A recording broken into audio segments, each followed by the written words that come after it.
everyone, welcome to Inside Talk Show. I'm Karla Elizondo. Today I'll be chatting with three-time Pro Bowler, Super Bowl champion with the Baltimore Ravens, activist, speaker, entrepreneur, father, but most importantly, one of my favorite Orange Theory fitness coaches. Welcome, Brendon Ayanbadejo. Thanks, Karla. Thanks for having me. I'm excited to talk Oh, to you in a different setting other than Karla, go faster, or lift heavier. Karla, I slow know, down. I know. One more rep. Karla, don't Right. fall on the treadmill. I have eaten it, trust me. I miss my OTF family. My God, it's incredible how much. Okay, not only was I fully aware at this point in my life that physical fitness, exercise was a non-negotiable when it comes to my mental health and mental hygiene, but just the community, like Orange Theory Fitness, just any gym really, but there's something very special about Orange Theory that it's a family, it's a community. And anybody who knows me, I talk about it, they're like, girl, I was like, I am drinking the juice, baby. I Right. love it. Yeah, I felt the same way when I first walked into a studio in 2013, and that's what led me to ultimately be an investor and I put know. all my eggs in that Orange Theory basket is just because the way that I felt inside those four walls. And it was the same. And even if you don't say anything to anybody, which you exchange smiles, you might not know people on a first name basis, or you might. Like I've gone to Shiva. One of our members' parents passed away, and I was invited to Shiva to go Oh, spend time with the family because that's the type of beautiful relationship we cultivated in those four walls. But even if you don't say anything to people, you know that you see those same people every time you come in the studio, right? yes. And you sweat next to them and you work out next to them, and there's still a rapport and a bond. All the nonverbal communication that you have with this person and just learning about that person from Yes. not even saying a word, Yes. like that stuff, you miss that stuff. Like I know this Yes. guy's gonna work harder. I know this lady's gonna be, crushing it on the floor or on the treadmill. And I want to be around that type of energy. So I feel you. I miss it too. I know. And you just touched on something so important, how much we don't know about nonverbal communication. I'm the type that I head down, I go in, like, I'm not here to make friends. Like, I mean, I'm a very friendly, energetic person in my normal life, but whenever I go, maybe it's a protective thing, obviously, but it really opened me up. It cracked me open to like just talking to you. I mean, I would never have done this before, like invited one of my coaches to chat with, talking to them after, or sharing them my wins in life or anything like that. But yeah, the community and all my people at the 515 class, I would be like, where are they? Like, are they okay? Are they sick if they didn't show up? Or like, Right. getting their PRs on the rower and just being a champion for each other and for ourselves. And it's just, I can't say enough about it. But thank Yeah. God you guys are doing the YouTubes. Right. We have the free classes, but I totally would have shot you down if you weren't as hard of a worker as you are. But you're such a hard worker. I'm like, oh, I gotta come on and say hi and see how she's doing. Thank you. Yeah, I was up to like I was doing two classes back to back. I don't know. No, you weren't there anymore. You left. You left the location I was at, but enough I'm about always there in spirit. you are. You definitely are. So how many do you have now around Los Angeles? So in LA, we have about 15 in LA, but we also have the Bay Area, Sacramento, Oh, wow. Bakersfield, and then we have Melbourne, Australia, and we have Cincinnati, Ohio. So we have 50 units in our ownership group. And we started off with Wow. one. So Where it's was the first been, one? well, the first one, I actually did two at the same time with two different groups, but we ultimately did a merger. So I started in San Jose, so Willow Glen, at the same time as Brentwood, which is where I live now. So we did Brentwood and San Jose, Willow Glen at the exact same time. They opened up 7 days apart from each other, and then we just kind of took over from there. But that was we opened in 2014, Wow. and it's been a rapid ascent up to 50 locations now in 2020. Wow. Congratulations. It's such a wonderful, what would you say the spirit and the essence of Orange Theory Fitness is? Man, I would say compassion, passion, and energy, because you have people that have never been into fitness before and they come into our four walls to find themselves and their health and to be able to be there for their kids and play with their kids. And then just the energy and the excitement. So that's the whole compassion part, then the energy, excitement, and then just the passion to want to get better. So that orange color kind of embodies all those energies, and it's synergistic with each other. That's why the founder of the company, Ellen Latham, picked orange, because she wanted a nice, vibrant, and welcoming color. Yeah. I could have a whole episode on this, but I'm going to get into what I want to know from you. So, like I mentioned before, physical fitness, exercise, I realized it has become something that I can't go without in my life, even if it's just a walk. And especially now that we are in quarantine and it was, harder, or we could have made more excuses to not work out or stay active. I jumped right on the YouTube videos, but I've fallen off the wagon a little bit. But I realized that when I did, I would start kind of, what is it? You study. I love how when we work out, you're giving us information like the Right. epoch, you look younger. I'm like, keep talking, keep talking. I'm going to do it. So what's the importance, or what can you share with people from your own knowledge, the importance of physical activity and exercise? And it doesn't have to be hardcore, just going for a walk, and then the correlation between that and mental health. Yeah, I mean, I think there is so much, and we'll try to unpack it over our time together and try to touch on as many aspects as we can. But I think we already know hormonally, if you work out, and if you work out, say a walk, it's gonna unleash some hormones, right? But if you're able to increase the intensity, then it unleashes even more hormones. So whether just, if we think about our mental clarity, exercise in itself, it releases and gives you more bandwidth. So I mean, I can't make you a genius if you're not already a genius, but at least, through health and fitness, you can optimize your capabilities and just take that mental fog away and just open up the bandwidth so the information can flow in and out of your brain at a higher rate. So I think that's a beautiful thing. In terms of making your body feel better, if your body feels good, which if you work out just a little bit harder and you get uncomfortable, then you're going to release some hormones like growth hormone, serotonin, which makes you happy, and then even testosterone, that's going to make your body heal and recover faster. So there's a lot of perks and a lot of benefits to it, a lot of things that are proven scientifically. So the way that our workouts are designed is we look at everything from science first. We're not going to do bro science. We're actually going to look at real scientific data and data points, and get that information and build our workouts around the science that optimizes all the health benefits. But I love that, you said it best, like on days where I don't work out, I just don't feel as clear. And if I can't work out hard, that's fine. I just go on a walk. I have 5 dogs. I'll walk 2 or 3 of the dogs a mile each. It's 103 degrees this week in freaking LA, but I'll walk the dogs as early as I can because they get tired and I get tired in that heat. But I just feel so much better after I work out. So you were a professional athlete, and not, there's many people that have dreams of achieving those heights, not just a professional athlete, but on a Super Bowl winning championship team and all the other accolades that, you've achieved.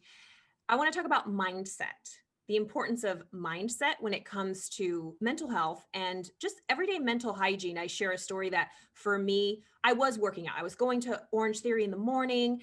And when I woke up, it was over like a consecutive week or so. I was just like, why am I in such a bad mood? Like, I'm just angry. Like, I just had that edge to me. And I remember I was on the rower, and I was like, God, like, why am I in such a bad mood? Why am I so cranky? And I thought, well, what am I putting in my mind to counter that? I think that there's a fallacy that you can just be neutral, like go through life, but there is no neutral. Like if there was ever a benefit to black and white thinking, it's either you're putting positive things in your mind or negative things are going in. So I really kind of just filled my mind with motivational speakers and positivity, and it changed so much. So for me, it was a combination between the physical activity and then the mindset. How do you approach that in your own life? Do you listen to certain books, certain speakers? What do you do?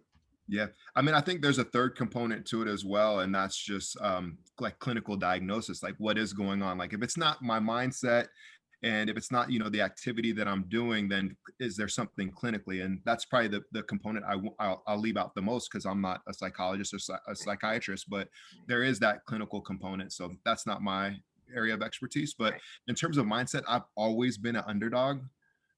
Even Yeah. though I've reached all those accolades, like in high school, I wasn't the best player on my team. In college, I wasn't drafted. In the NFL, before I played on one team, I was cut from 3 teams.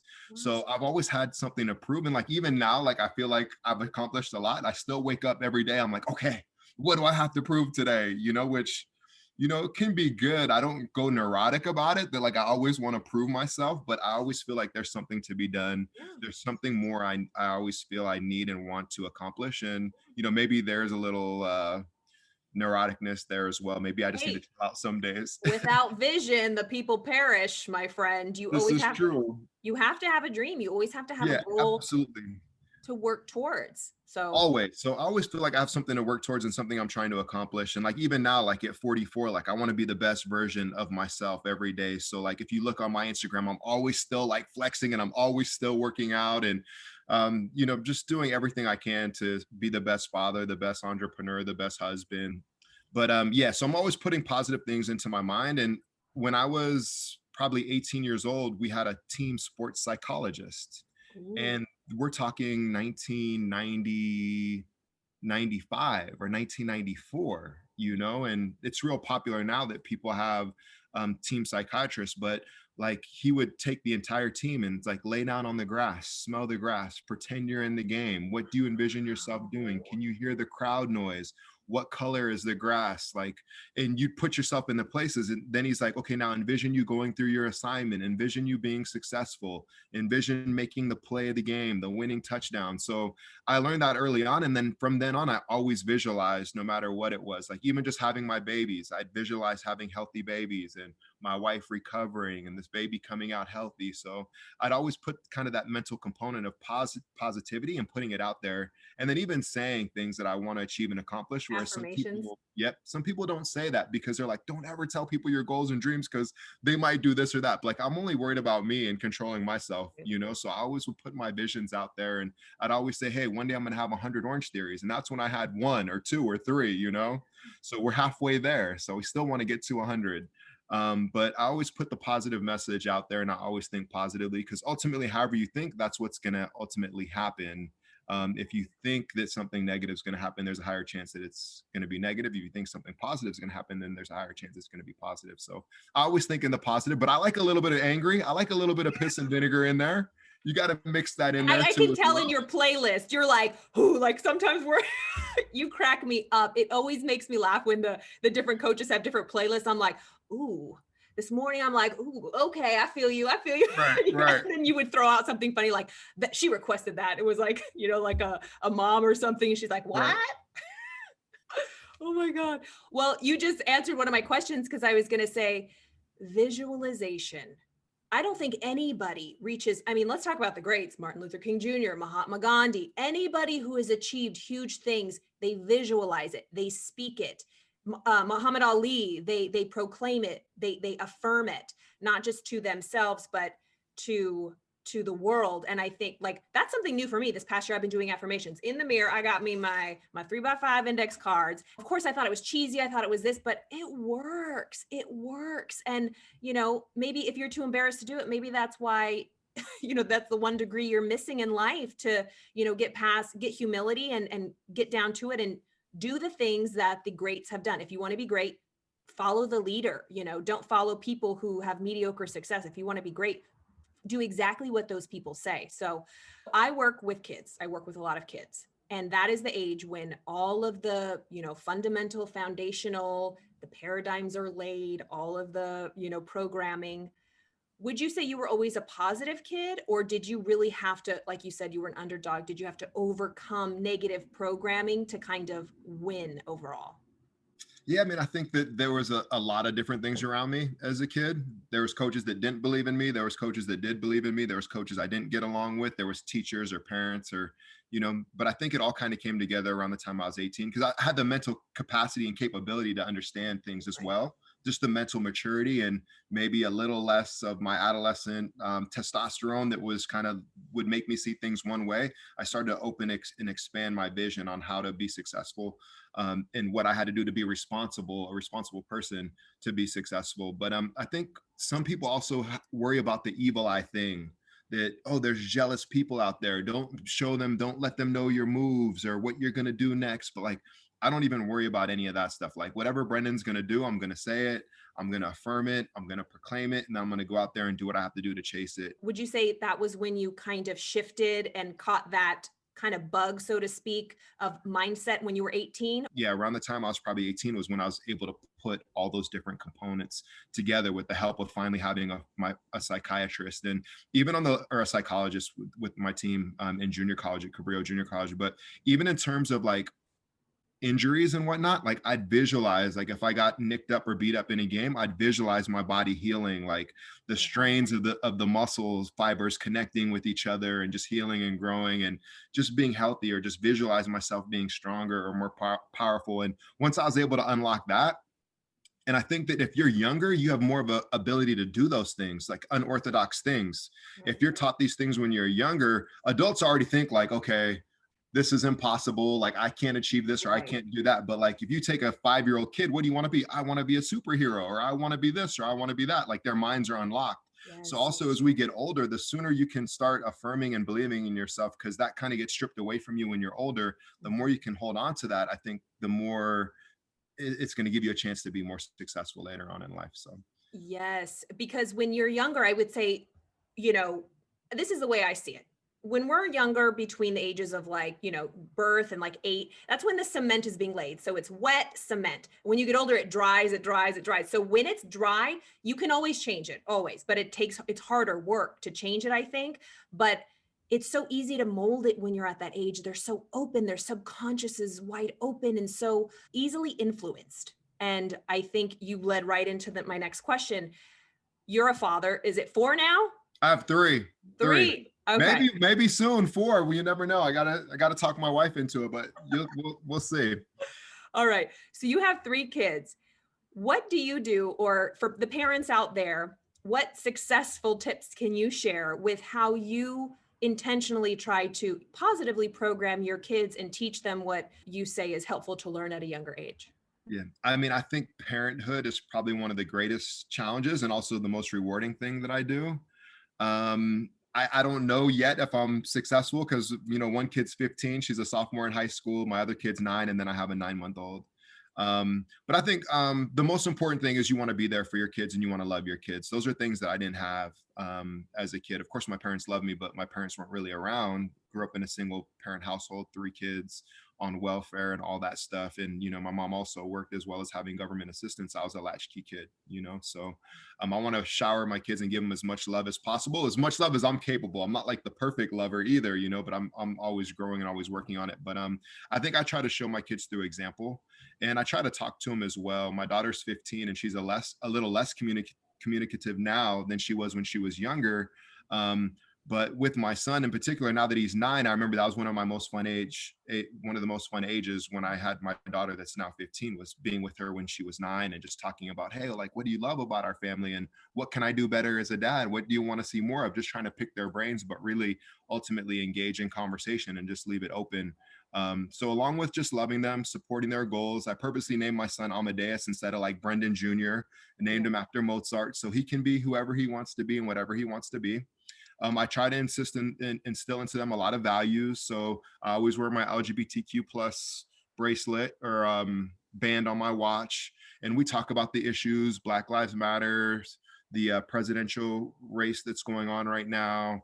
And so I try to, teach them about the world. So it's not just a viewpoint from their shoes or from our family's views, but really what's going on with the world. We have a little girl that recently transitioned, a little transgender girl, and Mhm. she's 6 years old. Maddie, she's our neighbor, and so we talk about her and supporting her in her Yeah. transition, and loving her for the person that she is, and Yeah. how their family must be tough for their family to have to go through that, because one school year she was a boy in kindergarten, and then first grade she goes into first grade as a girl. So I try to talk about issues that are impacting our world and our household. But ultimately, raising successful kids, I'm not there yet, but I think I want them to be happy and I want them to chase and pursue their goals just like I did. And they don't have to be what I was. They have to do what makes them happy and chase what their dreams are. So, whatever they are, I just try to support them in their goals and their dreams. Yeah, I think that's beautiful. I think that you using, your status, your success, and your voice to be an advocate and to speak up for people who, don't receive all of that support. And I think it's hard for this is what happens. People don't get it until it happens to them or someone close to them. And I personally worked with a 5-year-old. He transitioned, and speaking with the mom, things that people don't understand is they had to mourn the loss of their daughter because they expected, oh, she's going to have a sweet 16, she's going to get married, she's going to do this.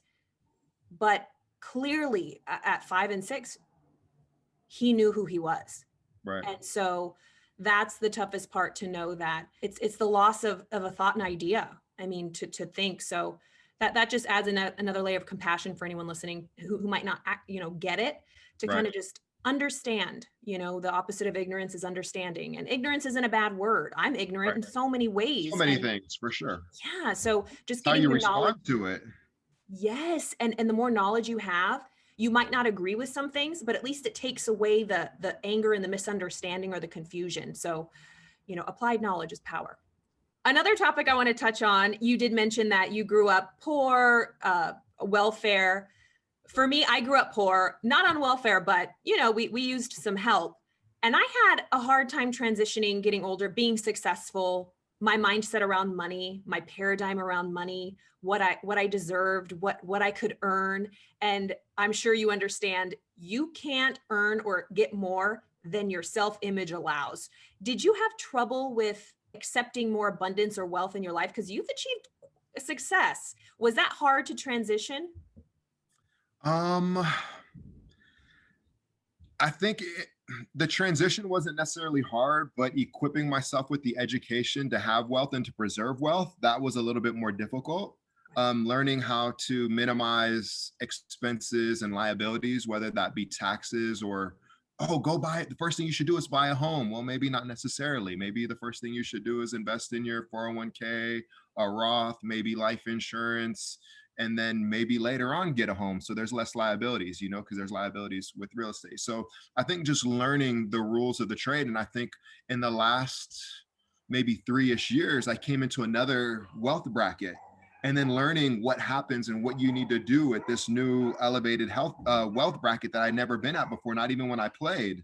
And Mhm. so what are the rules and what are the necessary things I have to continue to do to preserve my wealth and creating trusts and the trust, the operation of the trust, and how I can't just, if I want to minimize my tax liabilities, then the money's got to go through my trust, and I have to have a board of trustees, and I have to ask my trustees if I can touch the money that's in my trust. So Yeah. that was very interesting, and I'm still learning new things and new vehicles, and now I understand how people have generational wealth.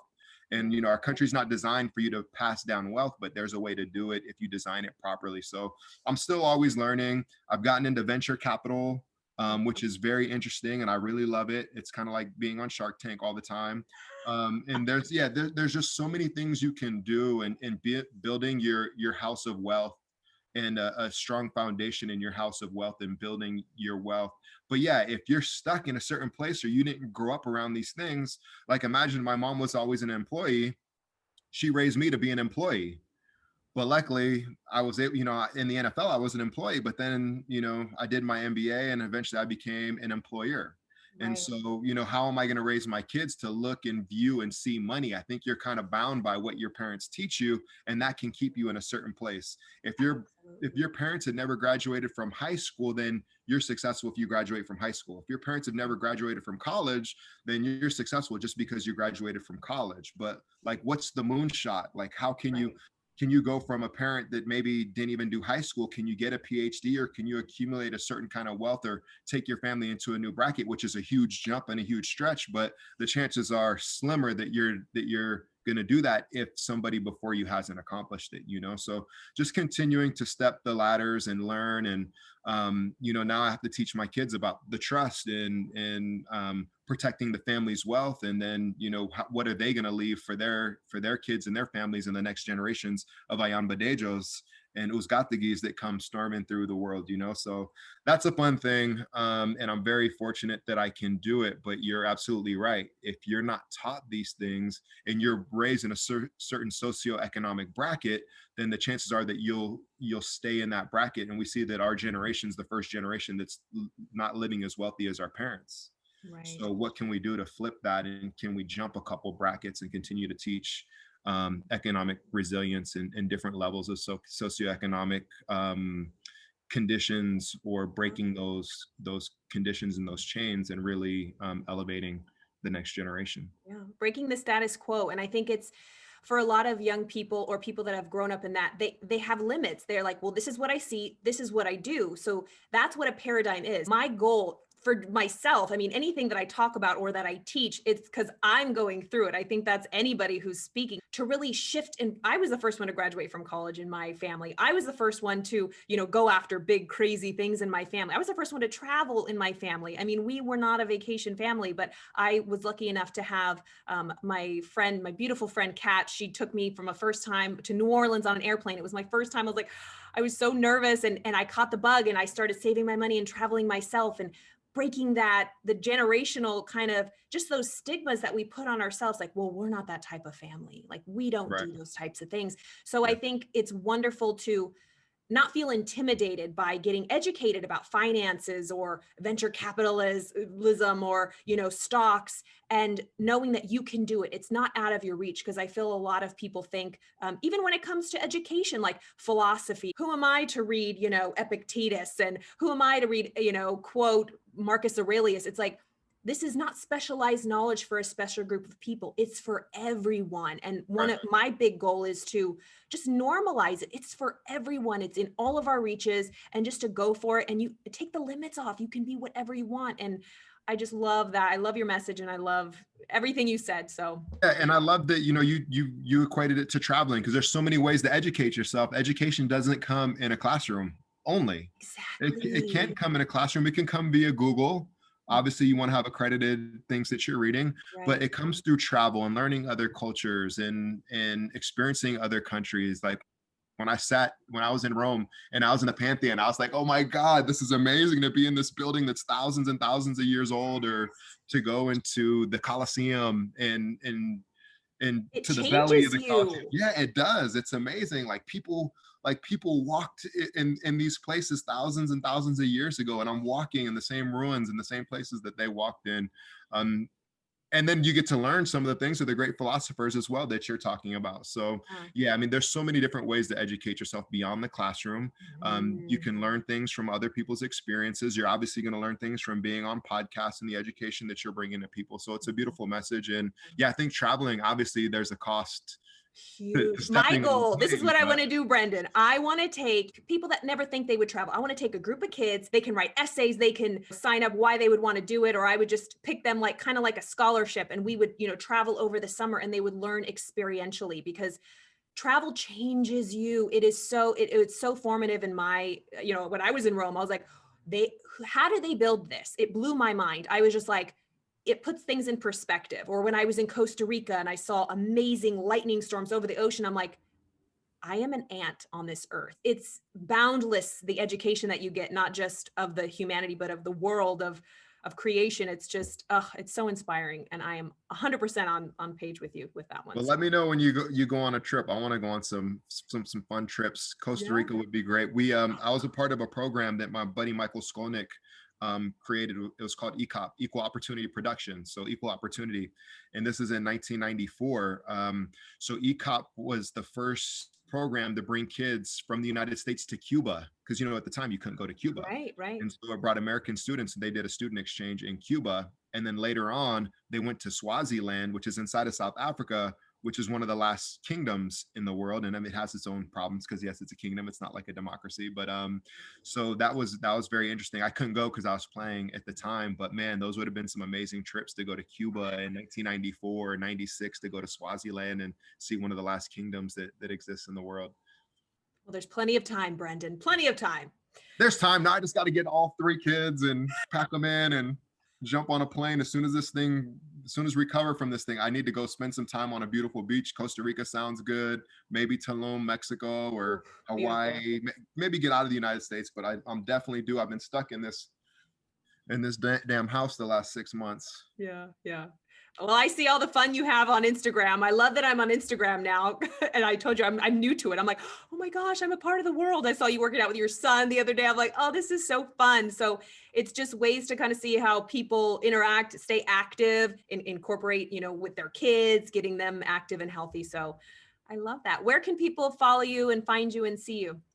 Yeah, you can see me on Instagram at Brendon310, Brendon 310. And then on Facebook, it's Brendon Ayanbadejo on Facebook. There'll be a blue check on both of those to verify that it's me. People have been telling me lately that they've been seeing me on like one of those dating apps. I can't remember. There's some Hitch or something. They're Ooh, like, oh, I I saw would you on swipe Hitch. right. No. They're like, I saw you on Hitch. I'm like, yeah, well, I'm not on there. So those are catfish. So Oh, you can't wow. find me That's, there. But if you see a blue check by my name, then you know that it's yeah, certified. And that cool. it's And I'll me. put all the links below for everything else. I just want to say thank you again for your time, Brendon. I really appreciate it. Thank you. Thanks for your time and thanks for your consideration. I'm more than happy to be on your show and giving me the platform to share my story with everybody. Of course. Thank you so much for watching.